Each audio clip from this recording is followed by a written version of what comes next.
The government of Jamaica clarifies travel measures for non-nationals arriving for non-business and non-tourism activities.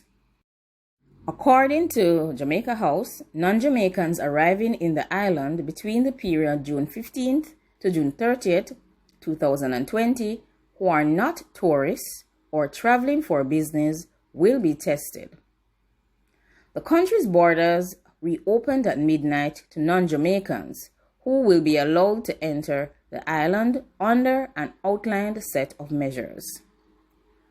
In a release yesterday, the government said that due to several queries via the website and social media, there is a need to clarify the arrangements for non-Jamaicans who are not traveling for business or tourism. It is said that those persons will be tested on arrival. Those who test positive will be isolated, either at their intended address or in a government facility, as determined by the health authorities. Those who test negative will be quarantined at their intended address or at a government facility for 14 days. On Friday, Prime Minister Andrew Holness indicated that the similar measures will be applied to Jamaicans arriving from overseas. Tourists will be subject to testing if they are assessed as high risk, either as a result of arriving from countries designated as high-risk countries for pandemic transmission based on classification by the World Health Organization, or due to other risk factors such as showing symptoms or exposure to people who have tested positive. As part of the risk-based management approach, the government of Jamaica is emphasizing that unrestricted movement in Jamaica of persons coming from countries where there is active transmission poses a high risk of exposure for all persons in Jamaica, according to the release from Jamaica House yesterday.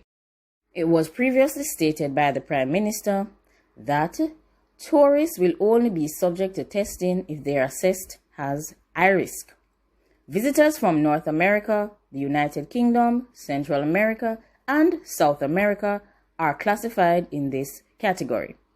According to Mr. Holness, this determination will be made after health authorities ascertain whether the visitor is coming from countries designated as high risk for transmission, according to what is stated by WHO classification, or other risk factors such as exhibiting of symptoms or exposure to persons in high-risk groups.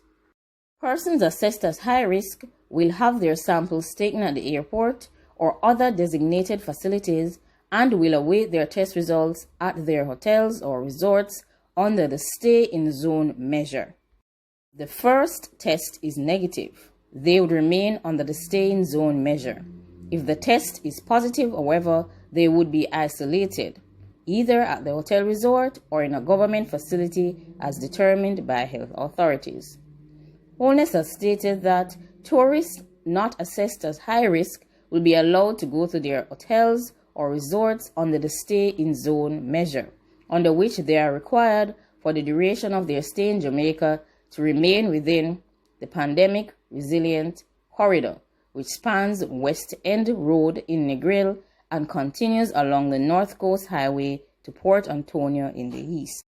He also mentioned that non-residents who are visiting Jamaica for tourism or business are mandated to apply for travel authorization on visitjamaica.com, which is the official website of the Jamaica Tourist Board, or be denied the opportunity to board their book flights on the day of travel. The travel authorization is not required to book your flight to Jamaica. It is, however, a requirement at check-in and boarding, and the airlines will not allow passengers to board without presenting their travel authorization, he mentioned. Remember to like, comment, share, and subscribe. Leave your comments down below. Let us know what other important aspects of any subject matter that you'd like for us to cover on the Learning Academy. Thanks for watching.